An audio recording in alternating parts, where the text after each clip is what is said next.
sesi khotbah. Namun sebelum itu mari kita dengarkan sebuah lagu pujian dari Ade Zaneta.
Terima kasih pada Zaneta. Amin. Baik, kita akan memasuki acara khotbah yang akan disampaikan oleh Bapak Oscar Untu Rambi, dan firman Tuhan pada hari Sabat ini didasari dari 1 Samuel 16 ayat 7. 1 Samuel 16 ayat 7. Tetapi berfirmanlah Tuhan kepada Samuel, janganlah pandang parasnya atau perawakan yang tinggi, sebab aku telah menolaknya. Bukan yang dilihat manusia yang dilihat Allah. Manusia melihat apa yang di depan mata, tetapi Tuhan melihat hati. Marilah kita mempersiapkan hati dan pikiran kita untuk mendengarkan firman Tuhan. Marilah kita berbakti di dalam roh dan kebenaran.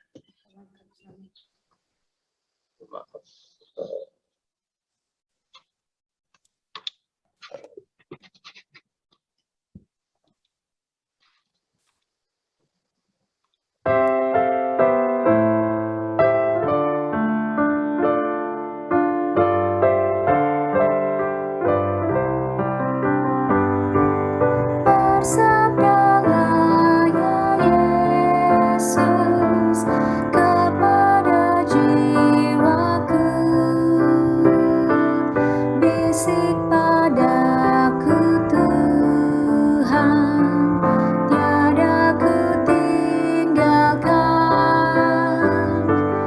Penuhilah hatiku dengan firman Tuhan, kiranya aku selalu menyanyi pujian. Bersabdalah ya Yesus kepada jiwaku,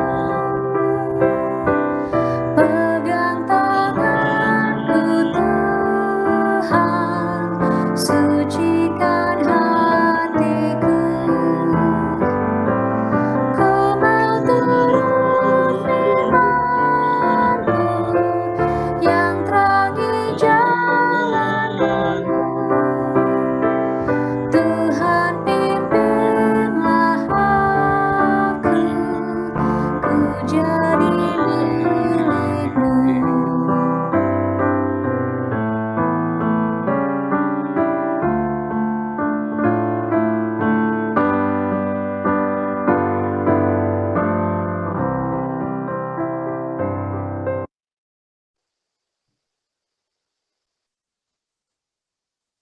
Silakan Pak Oscar.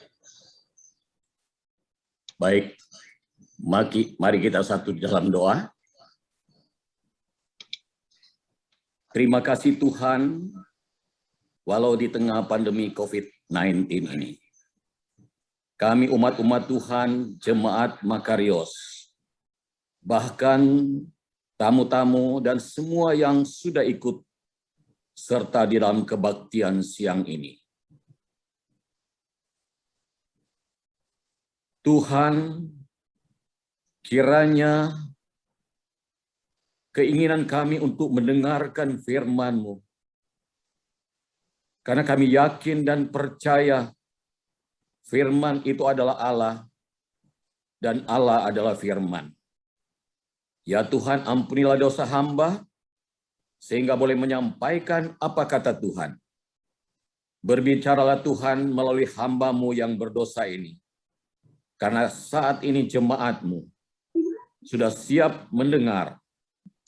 Tuhan yang Maha tahu hati kami, dan ampunilah kami, kepadamu kami berserah. Biarlah kehendak-Mu yang jadi, di dalam nama Yesus, yang adalah Tuhan dan Juru Selamat kami. Amin.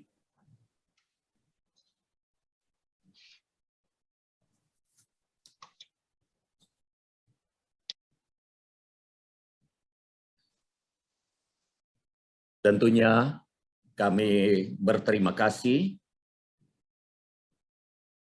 Apa suara saya bisa kedengaran? Bagus, Pak. Bagus, Pak. Bagus. Bisa, Pak. Oke. Berterima kasih Bisa, Om Oscar. kepada Pendeta Harlen, juga kepada Pendeta Moritz, kepada tua-tua jemaat, ketua-ketua dan majelis jemaat yang telah memberikan kesempatan kepada saya untuk kedua kalinya membawakan firman di Jemaat Makarios. Kemarin saya melihat flyernya, itu dicatat di situ, khotbah pada Sabat ini Pendeta Oscar Runturambi. Tapi bagi saya berterima kasih kalau itu diucapkan, karena memang pada saat saya kuliah, Dulunya pemikiran saya menjadi seorang pendeta, tetapi di saat berada di kampus berubah menjadi masuk di ekonomi, jadi major ekonomi, tetapi saya masih tetap mengambil major kependetaan. Itulah yang terjadi. Jadi kalau saya bilang pendeta Oscar Rambi, saya sangat bersuka cita. Tapi tidak boleh lah, jadi nanti banyak orang yang akan kritik itu apa. Dan berikut juga saya berterima kasih dengan ucapan simpati, ucapan turut berduka cita dan memberikan kekuatan, penghiburan kepada kami, bahkan kepada semua keluarga besar.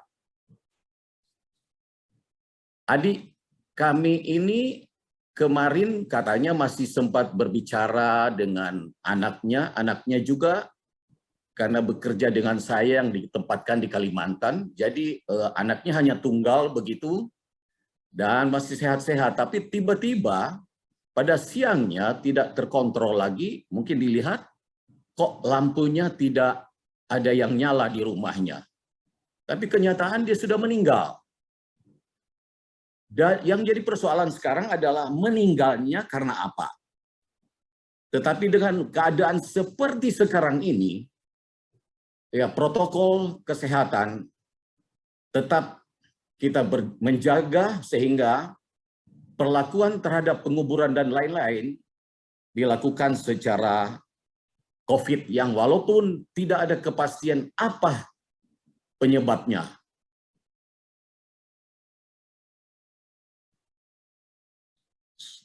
Tempat mereka tinggal adalah dari Kampung Tombatu, masih masuk di pinggiran kampung. Jadi dengan kata lain, telah memilih satu tempat yang baik, ada sawah, ada ladang, dengan harapan mendapatkan kesehatan. Saya sudah berpikir-pikir dengan Wati, kalau COVID ini berjalan panjang, saya harus pulang saja ke kampung. Karena di sana itu begitu aman, tidak pakai masker. Mereka beredar kemana-mana, mereka berada di kebun, mereka makan di kebun. Pemikiran kami, sudahlah, kalau COVID berkesinambungan, kita ke Tombatu aja. Akan tetapi saudara tahu, di saat Jakarta turun, COVID di Manado itu jadi merah. Dan bukan saja di kota Manado, bahkan di kampung-kampung berturut-turut duka cita yang ada di sana. Itu luar biasa terjadi di kampung karena perawatan, kesehatan tidak bisa dijamin mengaturnya, sehingga susah mengatur di tempat itu. Itulah sebabnya dalam persediaan pengaturan penguburan ini, saya sudah sampaikan kepada saudara-saudara, berhati-hati, kamu tetap menggunakan cara protokol kesehatan yang harus kita lakukan. Kita kehilangan, tetapi kami yakin Tuhanlah yang lebih tahu apa yang Dia maksudkan. Kita hanya mendengar apa kata Tuhan.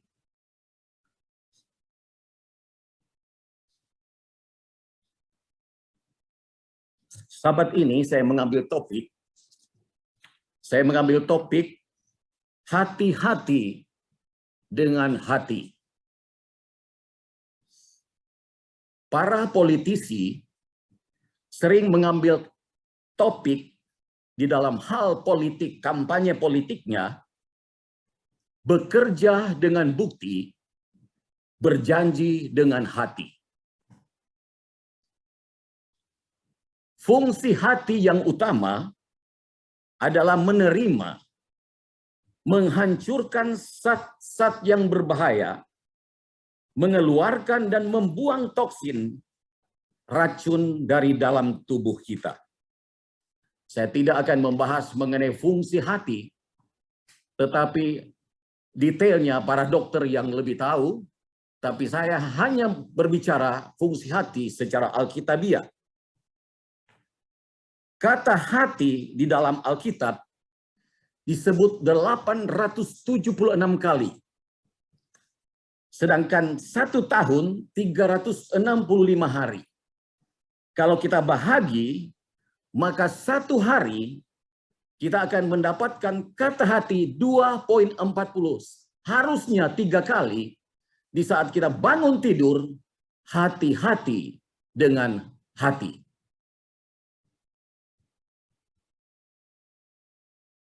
Kalau kita bangun dengan hati yang gembira, dikatakan bahwa itu obat yang manjur. Hari kedua, hati yang bimbang, boleh pindahkan gunung. Kalau hati yang tak khawatir, tidak bungkukan tulang. Dan seterusnya, hati yang lunak, hati yang lembut, hati yang tidak patah, hati yang tidak remuk, hati yang tidak tawar, dan hati yang tidak gelisah, dan hati yang tidak bimbang, dan seterusnya. Berhati-hati dengan hati.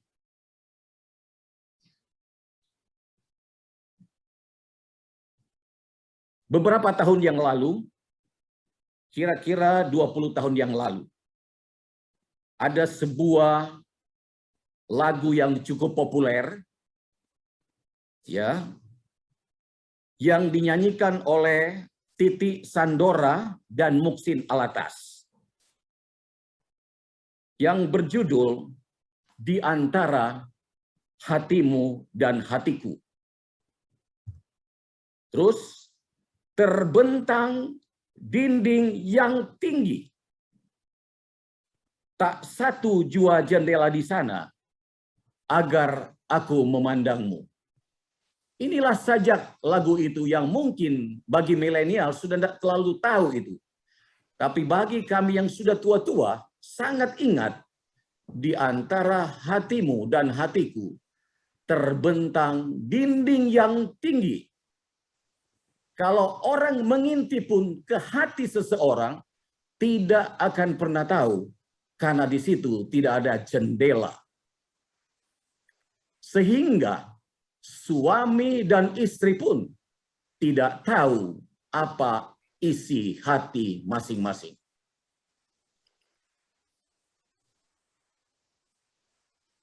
Bila mana Tuhan menawarkan sesuatu malam ini kepada kita, mintalah apa yang hendak kuberikan kepadamu. Kira-kira apa yang saudara minta? Ada 5 kategori kebutuhan utama dari Kota Jakarta.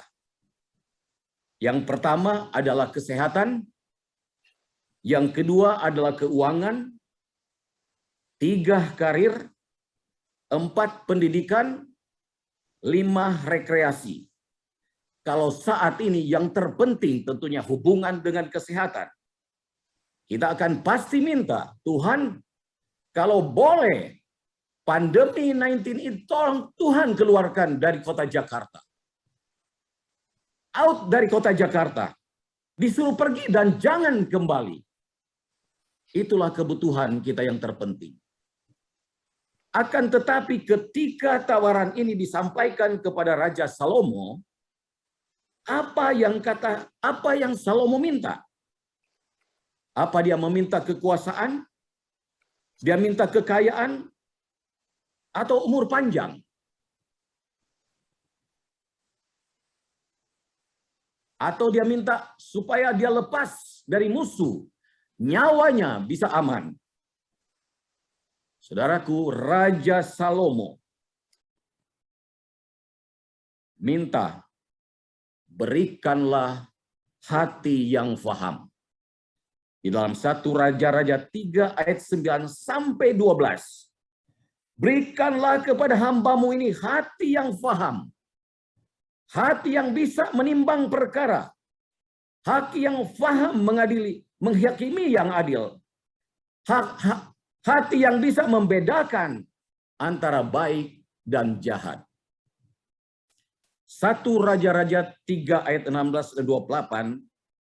Di saat Tuhan memberikan hati yang faham kepada Raja Salomo, datanglah dua perempuan sundal yang sedang berkelahi, memperebutkan bayi yang hidup. Masing-masing mempertahankan bahwa bayi yang hidup adalah miliknya.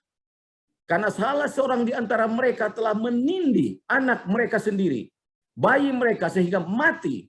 Dan dia pelan-pelan dia mengambil bayi di samping atau sahabatnya punya bayi. Kemudian pun mereka berkelahi bahwa bayi yang hidup adalah milik saya. Dan kedua-duanya pun berkelahi dan berkelahi terus. Akhirnya mereka pun dibawa kepada raja. Lalu ayat 24 dikatakan, kata raja, ambilkanlah aku pedang. Lalu dibawalah pedang. Dibawalah pedang di depan raja. Kata raja, penggalah anak yang hidup ini menjadi dua. Lalu berikanlah yang setengahnya kepada yang satu dan setengahnya kepada yang lain. Kemudian teriakan salah seorang ibu. Jangan sekali-kali membunuh anak itu. Tetapi teriakan sebaliknya ibu yang lain berteriak, penggalah anak itu dan berikanlah kepada kami. Kemudian apa kata raja? Raja pun berkata, berikanlah bayi yang hidup ini kepada ibu yang berkata, jangan sekali-kali penggal atau jangan sekali-kali membunuh anak ini. Karena dialah ibunya. Oleh hati yang tulus, dibungkus oleh kasih, merupakan kebenaran. Ibu dan bayi pun selamat. Saudaraku, pada umumnya, manusia mengatakan bahwa kegiatan diatur, dimulai dari pikiran, ditambah otak ini, sehingga terbentuklah sebuah pikiran. Dengan demikian, prosesnya dari apa yang kita pikirkan, itu menjadi sikap. Dan dari sikap muncul ucapan. Dan dari ucapan terjadi tindakan. Dan tindakan yang berulang-ulang menjadi tabiat. Demikian kata manusia, pikiran adalah yang menjadi pusat. Tetapi apa yang Alkitab katakan di dalam Markus 7 ayat 21 sampai 22? Segala sesuatu timbul dari hati. Sebab dari dalam hati timbul pikiran yang jahat. Apa saja itu?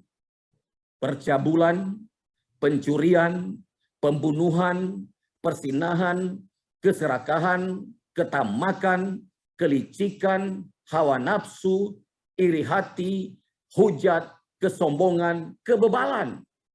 Genap jumlah 12 kejahatan yang ada di dalam hati kalau kita menahannya.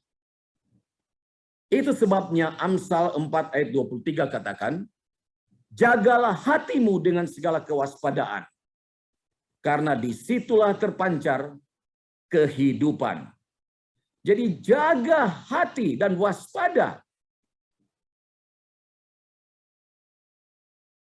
Di saat Samuel diperintahkan oleh Tuhan, Samuel, aku akan mengganti Raja Saul. Kamu carikanlah penggantinya. Kamu harus pergi bertemu dengan Isai di Bethlehem itu. Sebab di antara anak-anaknya telah kupilih seorang raja bagiku. Instruksi atau kata Tuhan telah disampaikan kepada Samuel dan dia menjawab iya. Kemudian selanjutnya, lakukanlah sampai di sana, undanglah Isai, lakukan upacara pengorbanan, lalu aku Tuhan akan beritahu kepadamu, hai Samuel, apa yang harus kamu perbuat. Jadi ada pesan dari Tuhan kepada Samuel. Kamu pergi ke sana dan jangan berbuat apa-apa sebelum saya memberikan instruksi apa yang kamu lakukan. Apakah Samuel itu ingat? Jawaban Samuel, iya Tuhan. Saya akan lakukan sesuai firman. Ketika dia berada di rumah Isai dan dia melakukan upacara, maka dipanggillah Isai dan katakan, kalau boleh anak-anakmu satu persatu menghadap Samuel. Dimulai dari yang sulung, yang bernama Eliab. Apa yang terjadi? Ketika Samuel berhadapan dengan Eliab, tergeraklah hati Samuel. Mengapa dia tergerak? Eliab kelihatan sangatlah berwibawa. Dia itu gagah, perawakan yang tinggi. Dan bagi Samuel itu sempurna dan cocok untuk menjadi raja. Ini kata Samuel. Dia lupa apa kata Tuhan. Yang dia katakan bahwa saya akan ikut firman-Mu. Kemudian karena dia mengatakan bahwa inilah yang cocok menjadi raja, dia pun berdiri hendak mengurapi Eliab. Tetapi apa kata Tuhan? Hai Samuel, jangan pandang parasnya dan perawakannya yang tinggi. Dia gagah kelihatan, sebab aku telah menolaknya. 1 Samuel 16 ayat 7. Kemudian Samuel itu pun sadar. Dia belum mendapatkan instruksi untuk mengurapi. Tetapi hampir saja dia mengurapi. Kemudian Samuel pun bertanya, Isai, lanjutkan dengan anak-anak yang lain. Maka berturut-turutlah Abinadab, Syama, Nathanael, Radai, Osem, dan Elihu sampai ke ketujuh anak itu sudah berhadapan dengan Samuel. Tuhan tidak memilih anak-anak mereka, ketujuh anak itu. Kemudian Samuel pun berkata, hai Isai, inikah anakmu semuanya? Oh, masih ada yang bungsu. Dia sekarang berada sedang mengembalakan kambing dan domba di padang belantara. Samuel pun berkata, panggil dia sekarang. Panggil. Kemudian disuruh panggil. Saudaraku yang kekasih di dalam Tuhan. Timbul pertanyaan. Dari anak yang sulung sampai anak yang ketujuh. Mereka berada di rumah. Sebaliknya seorang anak yang bungsu sendirian di padang belantara, dia menjaga kawanan kambing dan domba. Apakah ini tidak terbalik? Biasanya anak bungsu itu disebut anak mama, anak papa juga. Karena dia bungsu selalu mendampingi ibunya di rumah.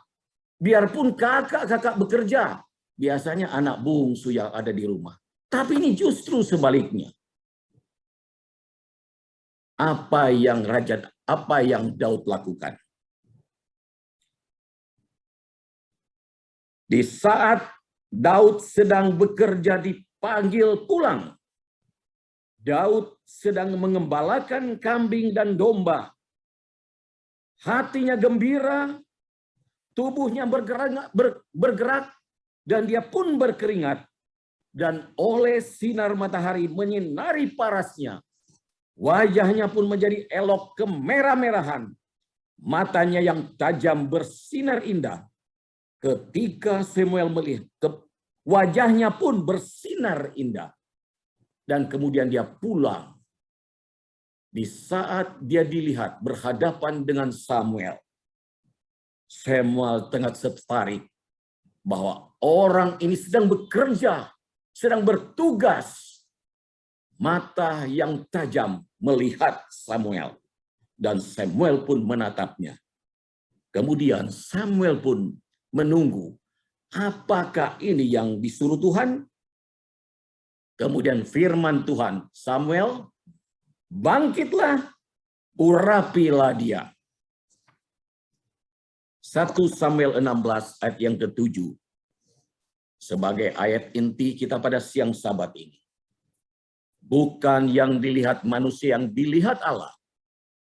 Manusia melihat apa yang di depan mata, tetapi Tuhan melihat hati.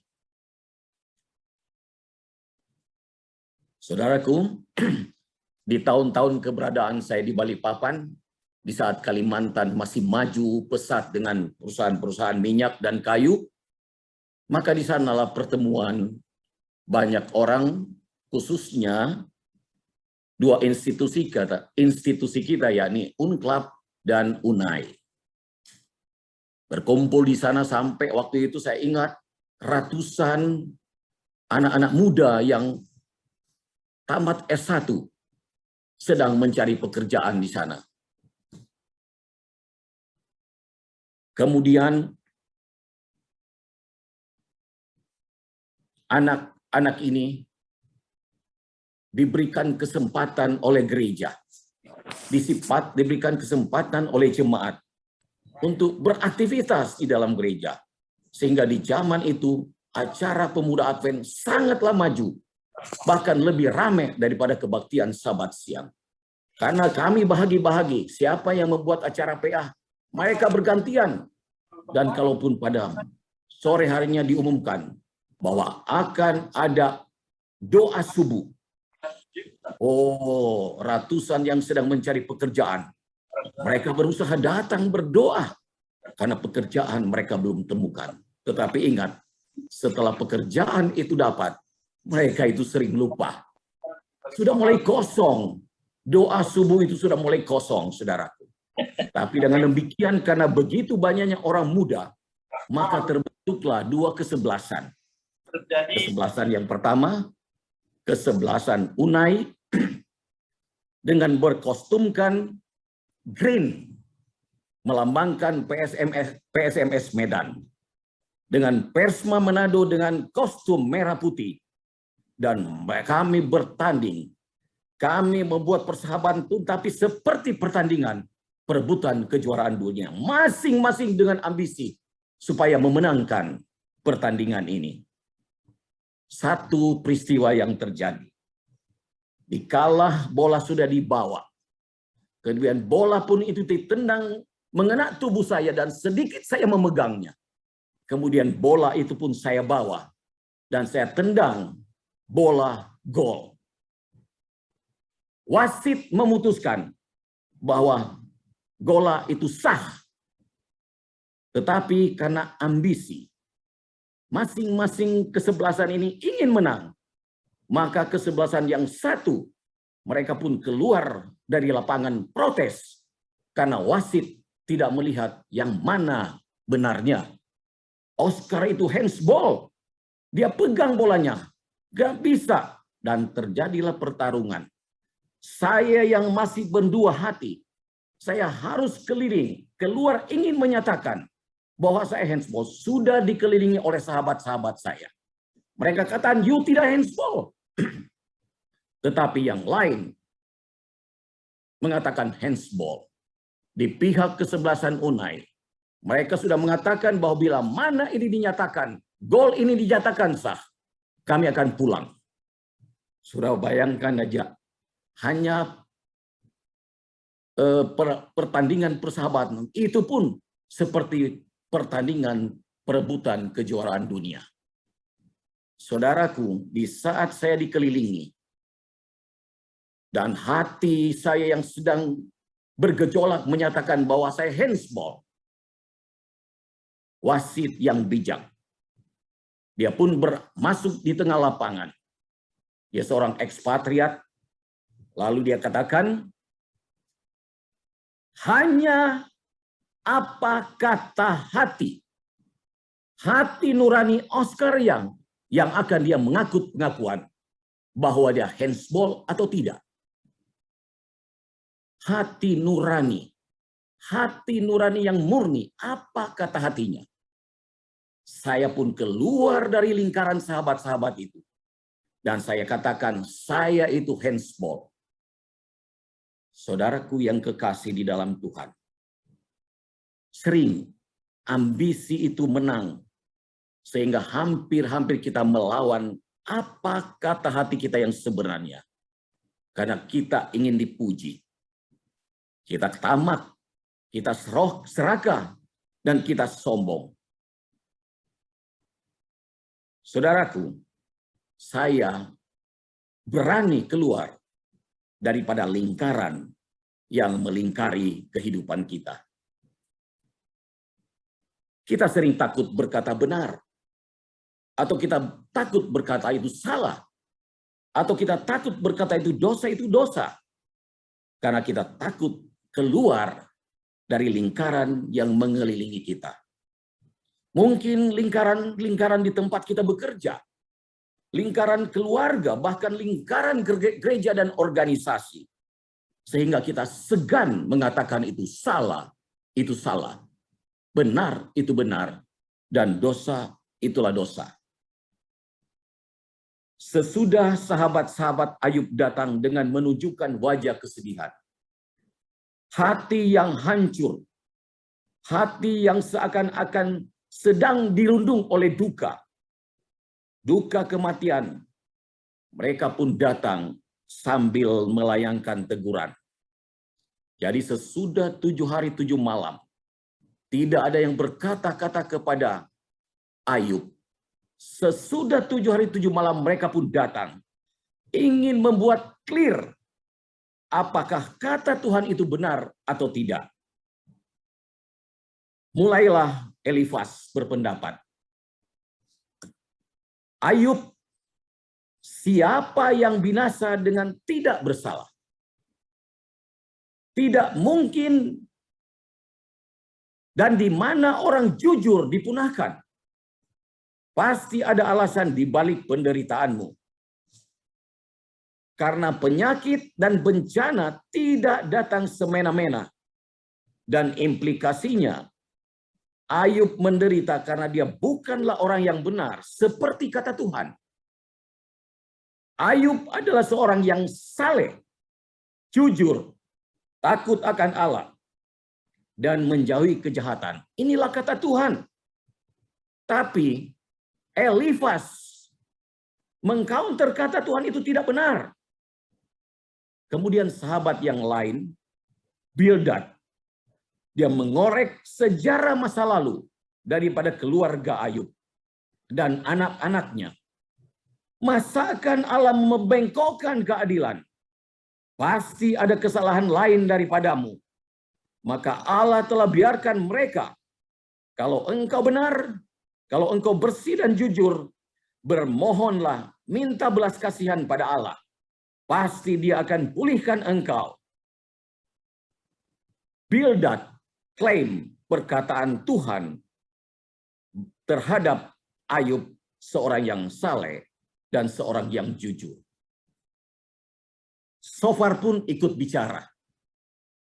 Gagasan yang sama, tapi bentuknya lain dalam penyampaiannya. Dia berkata, Ayub, engkau bersih di mata Tuhan. Mudah-mudahan Allah sendiri yang akan buka mulutnya kepadamu. Selesai berpendapat, sahabat-sahabat Ayub memperlihatkan kesedihan yang sangat mendalam. Hati yang berduka. Akan tetapi, Tuhanlah yang lebih tahu kepura-puraan mereka. Kata Tuhan, hai Elifas, hai Bildad dan Sofar, kamu tidak berkata benar tentang aku. Ayub 42 ayat 8.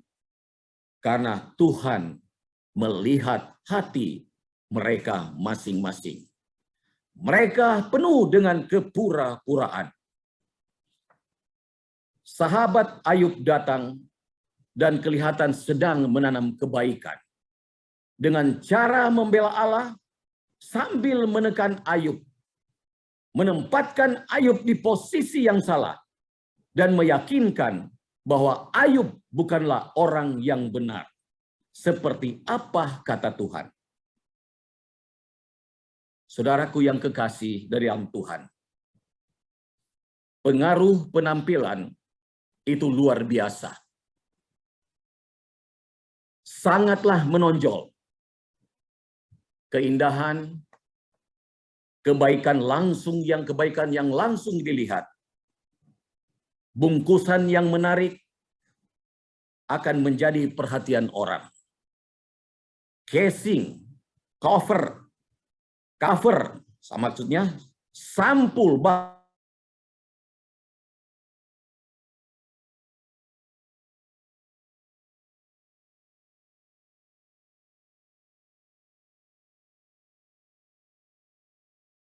Suaranya hilang.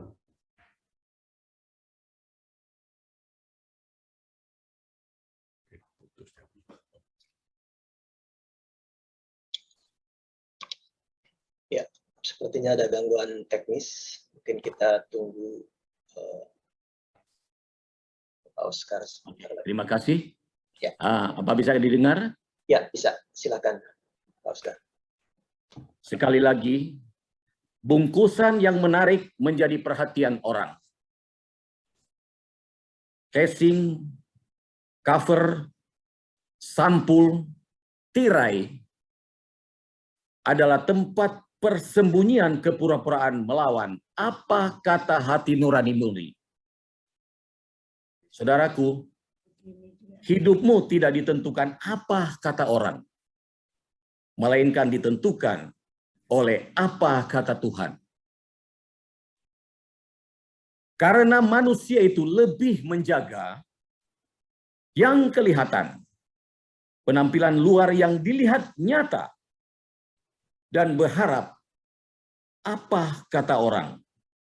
Dia itu baik, dia itu elok, dia itu gagah, dia itu cantik dan indah. Sehingga orang harus mencuci wajah minimal 2 kali sehari. Dan bukan itu saja, harus pakai sabun anti jamur, anti minyak, dan menggunakan pelembab wajah dan lain-lain. Ibu-ibu yang lebih tahu bagaimana makeup muka. Tetapi berapa kali kita harus mencuci hati dalam sehari? Walau setiap hari kita diingatkan, jagalah hatimu, waspadalah, dan hati-hati dengan hati.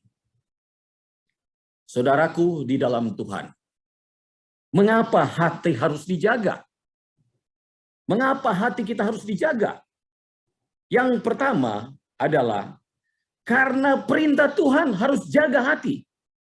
Amsal 4 ayat 23, jagalah hatimu dengan segala kewaspadaan, karena disitulah terpancar kehidupan. Yang kedua, karena kecenderungan hati membuat kejahatan. Sejak di zaman Adam dan Hawa, di dalam Kejadian 6 ayat 5, kecenderungan hati manusia selalu membuahkan kejahatan semata-mata. Yang ketiga, karena hati licik dan membatu. Yeremia 17 ayat 9. Betapa liciknya hati, lebih licik dari segala sesuatu. Hatinya sudah membatu. Siapakah yang dapat mengetahuinya? Yang keempat, karena hati adalah black box-nya manusia. Seperti yang kita baca di dalam Markus 7 ayat 20 sampai yang ke-23, di mana bertakhta 12 kejahatan. Dan karena yang terakhir, karena Tuhan menyelidiki hati. Tuhan menguji hati, dan Tuhan melihat hati. Tuhan menyelidiki hati di dalam Yeremia 17 ayat 10, yang menguji batin dan memberi balasan kepada setiap orang setimpal langkah dan perbuatannya. Saudaraku, demikian mengapa kita harus menjaga hati. Sekarang bagaimana kita menjaga hati? Tadi mengapa harus dijaga? Sekarang bagaimana menjaga hati kita? Di dalam Mazmur 90 ayat 12. Ajarlah kami menghitung hari-hari kami sedemikian rupa, sehingga kami beroleh hati yang bijaksana, hati yang faham, hati yang berserah, hati yang lunak, hati yang menyesal, hati yang menurut, hati yang bertobat, hati yang menurut apa kata Tuhan, dan hati yang didiami oleh Roh Kudus. Mazmur 119 ayat 9. Dengan apakah seorang muda mempertahankan kelakuan yang bersih? Dengan menjaganya sesuai dengan firman-Mu. Kita harus menjaga dan menjadi pelaku firman. Kita adalah tuan dari hati kita sendiri. Amsal 27 ayat 19. Seperti air mencerminkan wajah, demikian manusia mencerminkan manusia itu sendiri.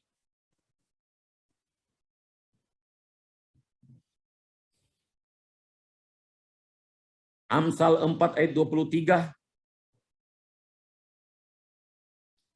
Dari dalam hati aku menyimpan janji-Mu, supaya aku jangan berdosa terhadap Engkau. Mazmur 119 ayat 1. Saudaraku yang kekasih di dalam Tuhan, ketika seorang pendosa menerima teguran sekali saja, go and sin no more. Pergi dan jangan berbuat dosa lagi.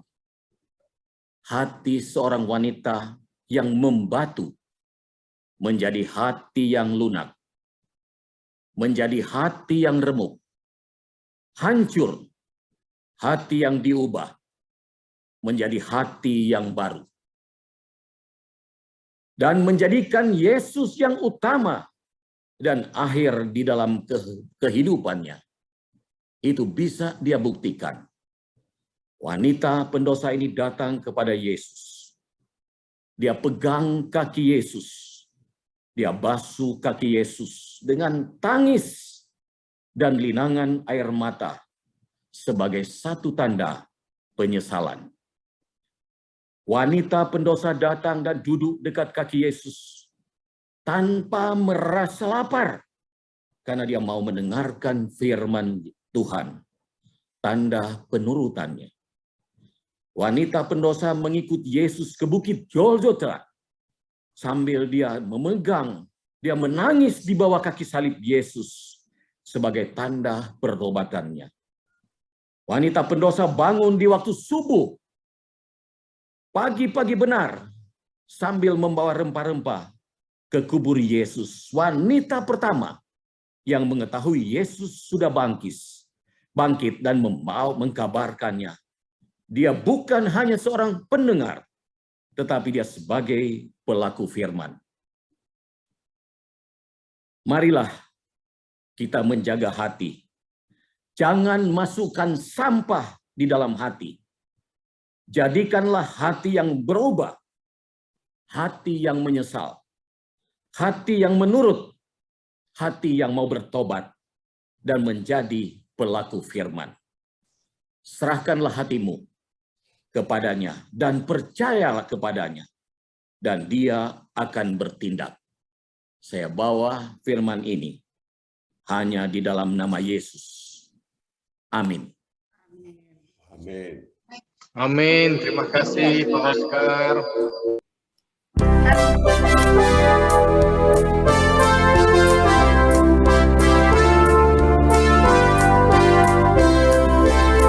Bersama Tuhan tak ada miskin atau kaya, mayat yang berkumpul dengannya.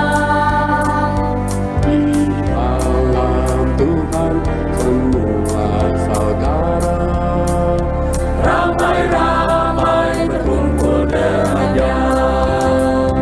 Bila kita semuanya, haleluya, mari datang berkumpul dengannya.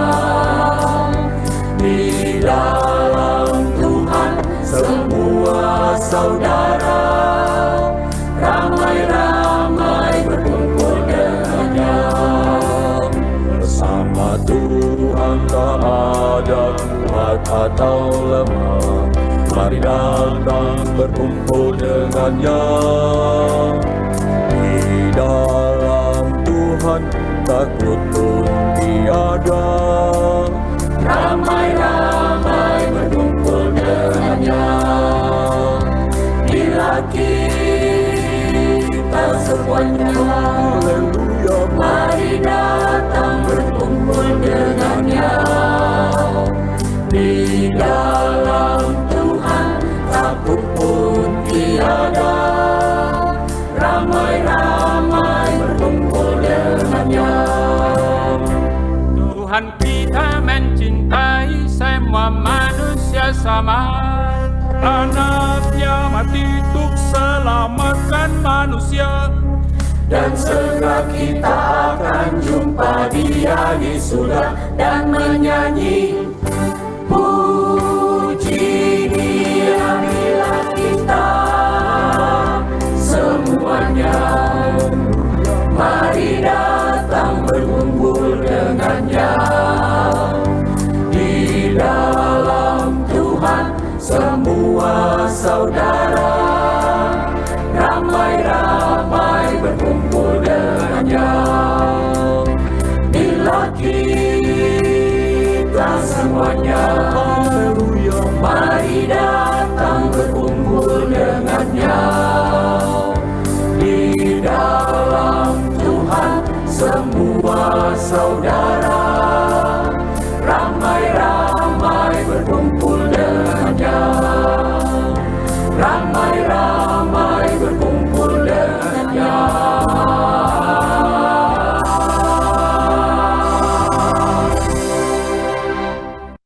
Amin.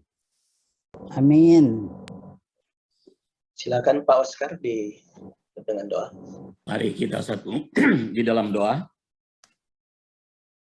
Bapa yang bertahta di dalam kerajaan sorga, kami memuji kebesaran-Mu ya Tuhan. Ajaiblah dan kekalah firman-Mu. Kiranya firman yang telah disampaikan oleh Roh Kudus berkuasalah di dalam hati kami, dan hati kami boleh berubah menjadi hati yang baru, dan biarlah Yesus yang bertahta di dalamnya. Tuhan, kami berdoa untuk hamba-Mu Pendeta Harlen dan Pendeta Maurits Sumewu. Kiranya hikmat sorga akan selalu menyertai mereka, sehingga dapat memimpin kawanan gembalaan di Jemaat Makarios dengan baik, seperti apa yang Tuhan katakan. Bagi istri dan pekerjaan mereka di dalam tugas masing-masing, sebagai pendamping suami, sebagai ibu rumah tangga, kiranya karunia kesehatan, kebijaksanaan selalu menyertai mereka juga. Demikian juga anak-anak di dalam pertumbuhan, di dalam pendidikan, kiranya Tuhan tolong memberkatinya. Kami juga berdoa untuk tua-tua jemaat, ketua-ketua majelis jemaat, bahkan seluruh anggota jemaat Makarios, tamu-tamu dan simpatisan yang telah bergabung dalam acara ini. Kiranya hikmat sorga, kesehatan, kekuatan, dan akan mengikat kami menjadi satu kesatuan, satu hati di dalam pelayanan, sehingga menjadi berkat bagi orang lain, bagi jemaat, dan bagi organisasi.